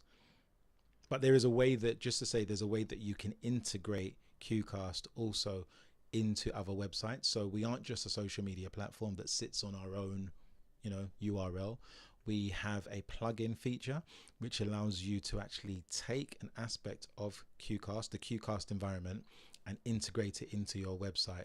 So name, for example, what is it, eHarmony or Christian Mingle or Christian Connection, or what's the other ones? I'm so long married, I kind of forgot all the other ones. What are the dating websites? eHarmony is, I guess, the big one. But imagine eHarmony. You come to eHarmony, and rather than just going to someone's profile and waving at them and beginning a conversation where you ask them questions, you can record a QCast question and send it to them, and get a QCast response. And immediately what happens, obviously, like we said before at the beginning of the conversation, communication is more than just words.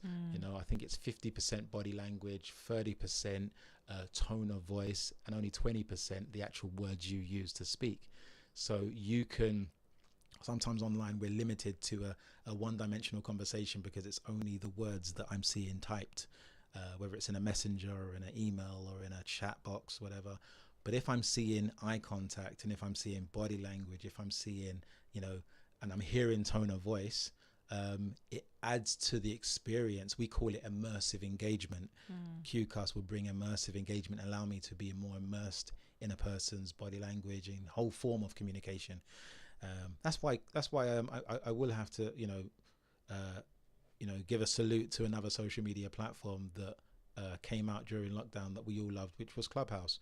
Clubhouse at least allowed you to hear the voice of the person you were speaking with. It was like a huge big conversation that you were having, obviously, on a phone line with 1,000 people, but at the same time it was beautiful hearing tone of voice, because sometimes so much gets lost in translation if it's just text. Definitely.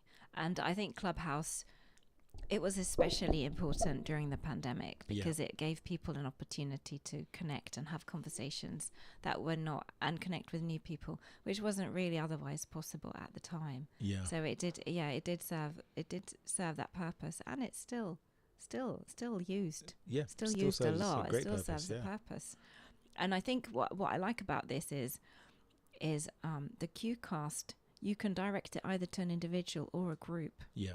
So if you were talking with somebody online, you could then record a Qcast question for them. You could use their name. Yeah. So they know, and you could refer to something you've just spoken to. So they know 100% this is authentically you. Yeah. And you're recording the question for them. Yeah. You're not, you're not recycling something you used 2 weeks ago to chat to somebody else. It's a personal question, yeah. But it's not as intense as having, say, a video call, because that's what just came into my mind.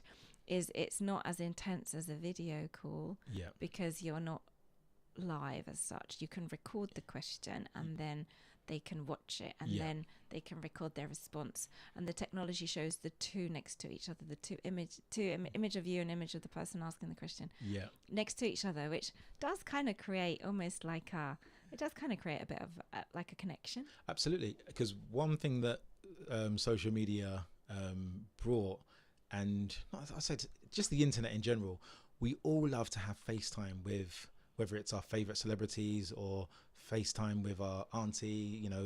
We love to have FaceTime with people. That's why we take selfies with people. When I see my face next to Ed Sheeran's, or if I met Dave or Stormzy and I want to take a selfie, it's that desire, that psychological desire of me seeing my face and their face in the same picture.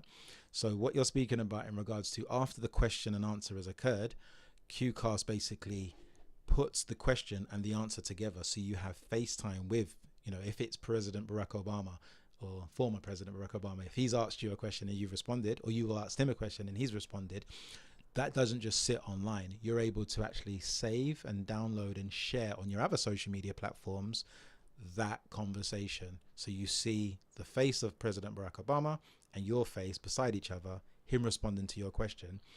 It's a lovely, nice, unique bit of content that you can put out there. So just to actually add to that, Qcast is more than just a platform. It's a new format. It's a new digital format, very similar to the podcast.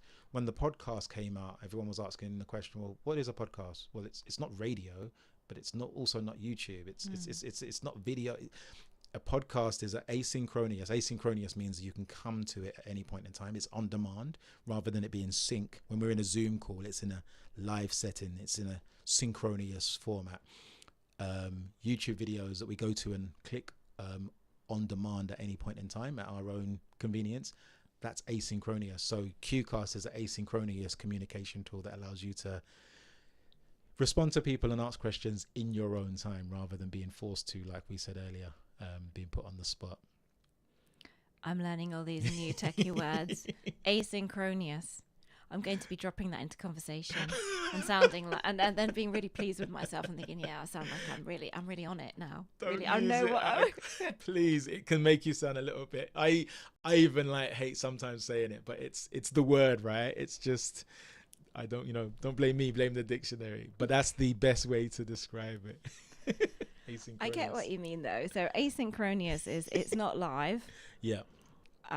Which has advantages, because then it's recorded, it's out there, and like you said, a bit like a podcast, people can then come and at their leisure listen, or in this case listen and watch. What I do like about Qcast is you can re-record it, can't you? Yeah. 100%. So if you respond to a question or you ask a question and you're not quite happy with how you came across, you can re-record. So it is quite forgiving. Yeah. You can make sure you put your best foot forward in a sense. Yeah. And I like the way you applied it to how politicians absolutely could utilize it in an amazing way to 100%. Connect with, connect with, because they do that thing just as elections are coming up where they even rush onto the streets to speak to people, try to really at that moment they're interested in speaking to everybody and being seen to be engaging. Yeah. And then the moment they get voted in, you never see them again, do 100%. you? You never see them again. I tell you what, if we had a politician using Qcast throughout the period of campaigning and then became Prime Minister and continued to use Qcast, had an online clinic once a week, I'll have an hour of Qcast time where I respond to your questions. The amount of praise that person would be given, because there's a connection with the layman and this elite, Prime Minister. Wouldn't that be amazing? It would be. We should start a campaign for that. We should. I think that might be something that they next jump onto, because the politicians love Twitter, don't they? Interestingly enough, they do, don't they? That Yeah. seems to be a real thing for them. Yeah. I even joined Twitter just to follow certain politicians. Really? Yes. Look at that. Yes. And actually journalists like it as well, so it's very useful for And PR. you've got to give, I do give a lot of respect to platforms like Twitter and social media that has enabled another level of engagement. It's not perfect, but at least it's something, because it is great when you get a tweet when you get a like or a comment back from someone of importance and they've responded to you directly. You feel a little bit connected. You might be just speaking to their marketing department, but at the same time, it feels like it's coming from them. Oh, Sadiq just responded to me. But and this is where QCast offers an opportunity, if you're seeing Liz Trust on camera responding to you and saying your name, you feel extra special. Do you know what QCast is? The best way to describe it? What we had during the pandemic, when we had the Prime Minister standing at a podium and there was a couple of images, a couple of video clips of laymen, general members of the public who had recorded themselves asking questions that were put to him live, and he responded. QCast is that all in one app. It's the ability to share a question that enables politicians to respond to you directly in a live setting. And I'm sure the dude at home that basically saw his face come up on Sky News or BBC on that TV screen that was in front of the Prime Minister, and the Prime Minister responded to his question, that person at home felt a lot more cared for, because you just responded to my question directly. So there's a little bit of hubris that sometimes occurs when we have our questions responded to, especially by a politician. Yeah, it does make you feel special when somebody answers your question. It does make you feel kind of noticed, valued. Yeah, definitely. And we're going to come to that in a minute. I'm going to play another song. Nice. And then I am going to get you to share more of the story of meeting your wife. Oh, I love because we need some we kind of need a bit of a romantic story to finish off on, I think. Love it. So we will come back to that, and I've got some questions. I've got some questions relating That's to that. fine. But first, let me introduce the next song. So this is by a friend whose album has just dropped in India this week. The album is called Champagne Talk. The artist is known as King. He is a talented singer-songwriter and rapper, and this is from the album, and it's like a love story, this song. So I'm going to play it. I will tell you a bit more about the lyrics afterwards, because it is for the most part in Hindi, so you won't necessarily understand all of it, but it's got a beautiful melody.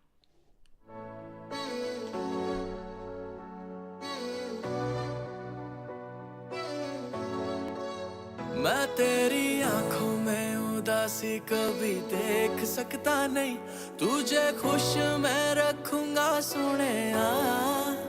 मैं तेरे होठों पे खामोशी कभी देख सकता नहीं, सारी बातें मैं सुनूंगा सोनिया। तेरे दिल से ना कभी खेलूंगा, सारे राज अपने मैं तुझको दे दूंगा। मेरी जान तूने मुझको पागल है किया, मेरा लगदा ना जिया तेरे बगैर। तू मान मेरी जान, मैं तुझे जाने ना दूंगा, मैं तुझको अपनी बाहों में छुपा के रखूंगा। तू मान मेरी जान, मैं तुझे जाने ना दूंगा, मैं तुझको अपनी आंखों में बसा के रखूंगा। तू मान मेरी जान,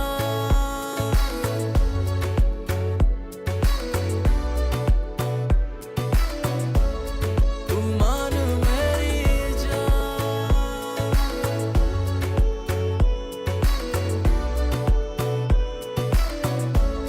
तू मान मेरी जान।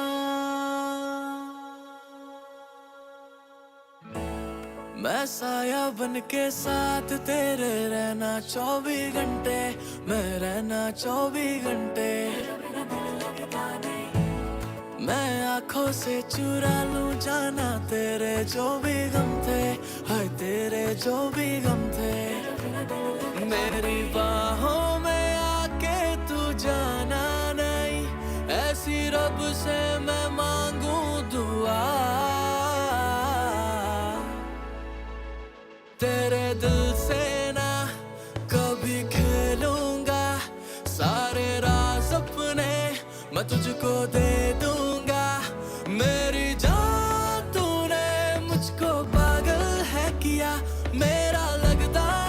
जिया तेरे बगैर तू मान मेरी जान मैं तुझे जाने ना दूंगा मैं तुझको अपनी बाहों में छुपा के रखूंगा तू मान मेरी जान मैं तुझे जाने ना दूंगा मैं तुझको अपनी आंखों में बसा के रखूंगा तू मान मेरी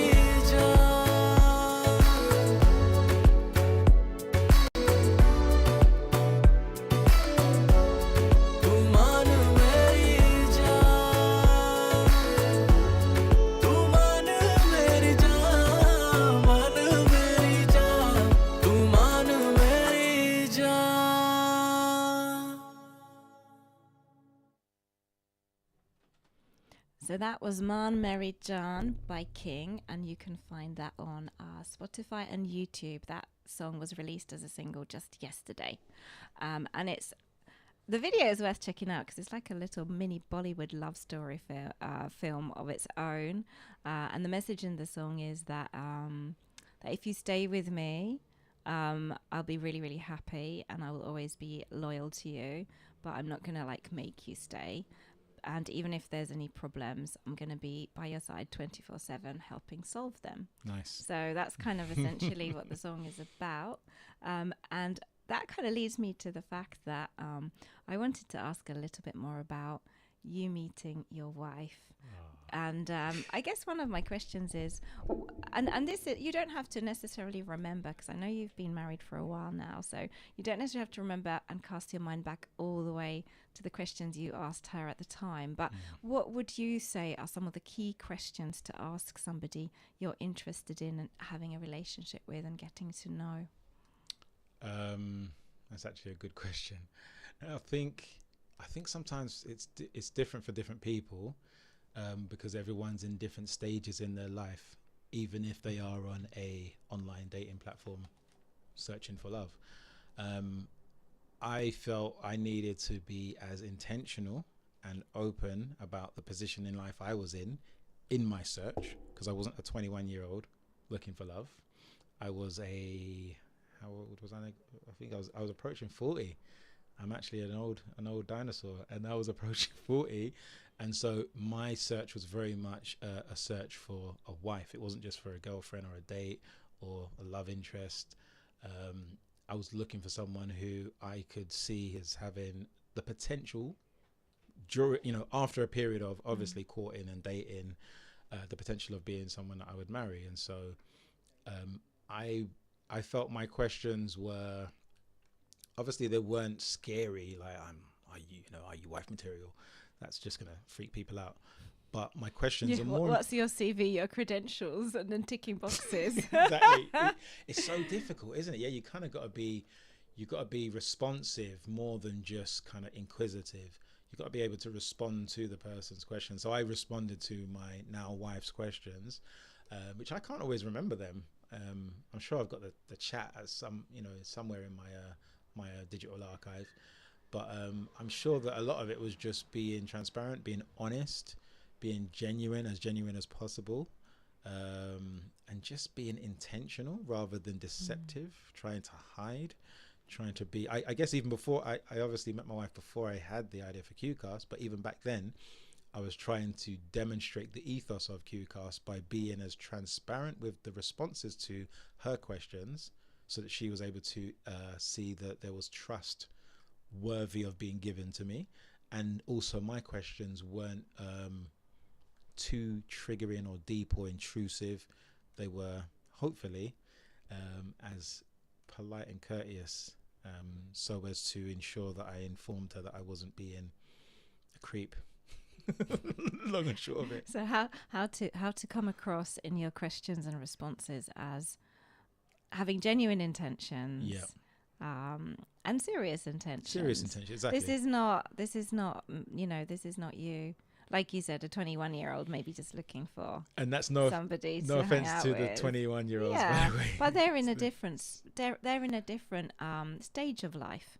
Yeah. So there is something about what stage of life you're in as well, Absolutely. and you having slightly different priorities. And like you said, maybe not wanting to spend lots of time, or essentially even waste time with people that aren't serious. Yeah. because I remember a friend of mine, we're talking about relationships, and he would like to be married. And he said he just found that a lot of girls are not serious. Really? Yeah. And this is, I know he's going to meet an amazing woman. And I'm, planning to be there and buy a hat when that happens. Nice. And then start knitting booties. Nice. I know it's going to happen. But it was just interesting because normally I have heard women say that. Really? That it's hard to find a guy who is not a player, who is serious with their intentions. But it works both ways. It works both ways. I'm meeting for sure. guys that say the same thing as well. Yeah. So at what point do you think you sort of... so did you first just communicate through messages and chat? How does it work? Yeah, so it obviously, I always say that online dating isn't actually online dating, it's online meeting. You only meet someone online. Eventually you got to physically meet them in the flesh. But yeah, I met my wife obviously through the dating platform. We chatted long enough, we felt, before there was the opportunity for us to say, would you like to meet up in person? Took her on a nice riverboat cruise on the Thames, and we had dinner, which obviously moved our relationship to, us basically seeing that we were real people. There weren't no catfishing going on. And then, off the back of that, it became more obviously WhatsApp, text, phone calls, the normal kind of traditional dating styles. We could put the online dating platform to rest for a while. I actually, quite soon after meeting my wife and beginning to speak and knowing that actually this is someone who I'd really like to spend the rest of my life with, showed her that I actually have left the online platform now, because there's online dating must come to an end. To all of you married people that have still got your online dating profiles, it's temporary. Yes, how are you going to explain that if you've got yeah, exactly, especially if you've got like an active profile on one of those. Dude. That was a sign on your side that you felt that there's some real potential here. Yeah. I'm now focused on this relationship. And quite interesting enough, actually, Samantha, and I'm being very honest and transparent here.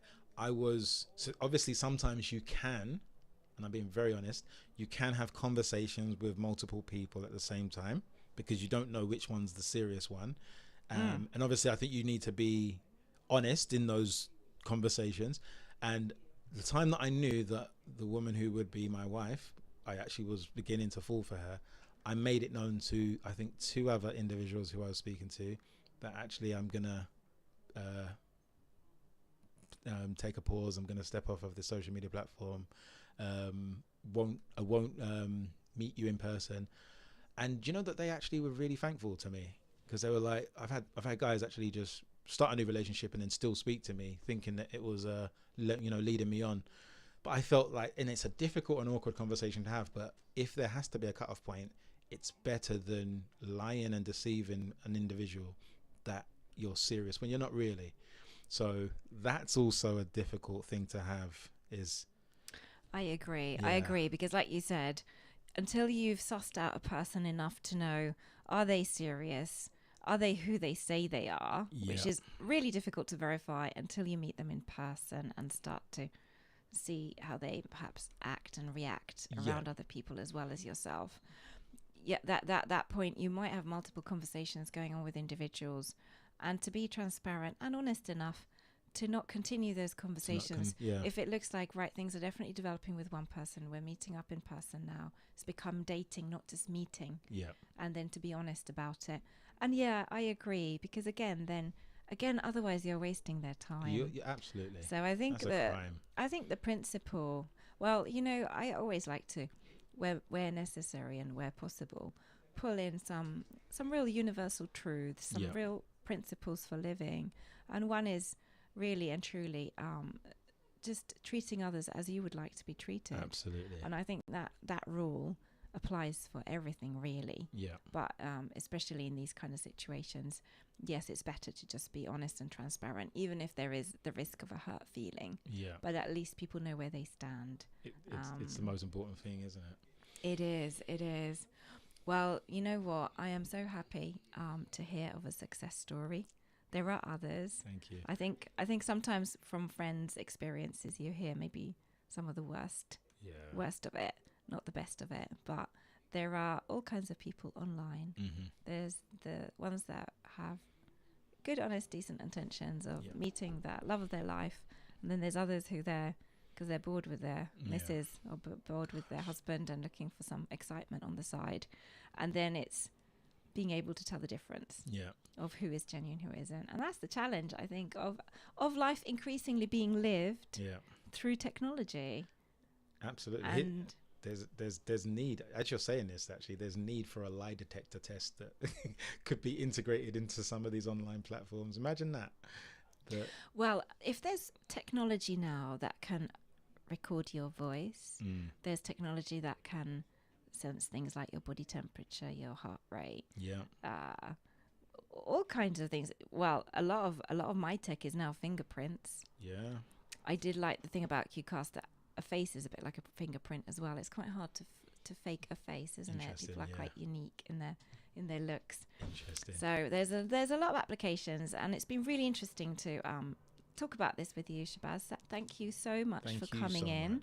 Absolutely. Thank you so much for coming in. I understand a lot more what your thinking is behind creating a platform specifically for asking and responding to questions, and also the way it's set up, infinite possibilities.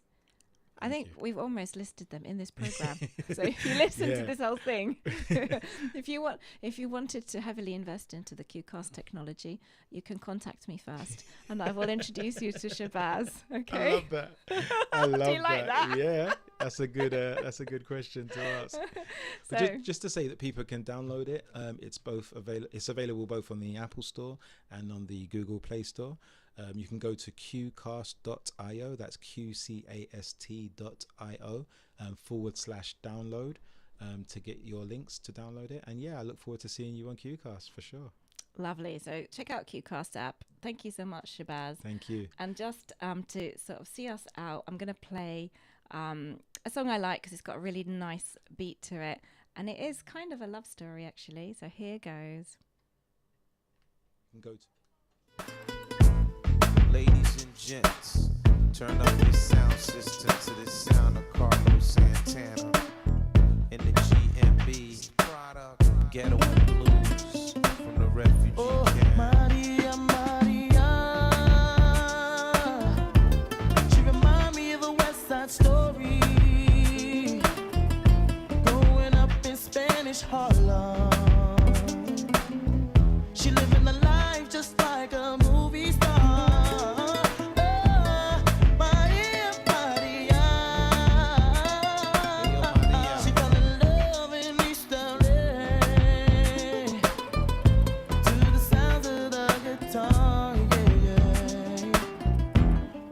By Carlos Santana.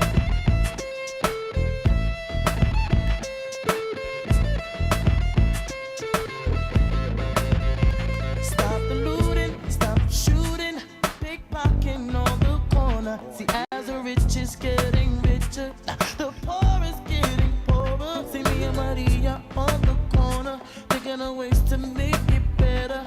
In my mailbox, there's an eviction letter. Somebody just said, see you later. Mama chola, ahora vengo mama chola. East Coast. Ahora vengo mama chola, ahora vengo Maria, Maria.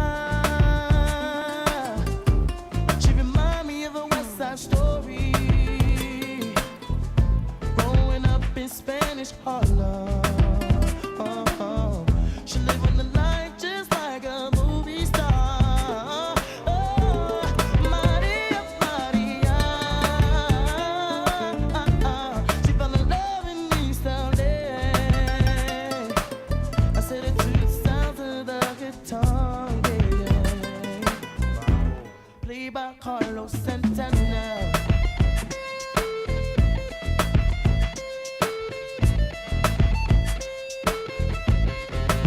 I said a la favela, local notice, the streets are getting hotter. There is no water to put out the fire.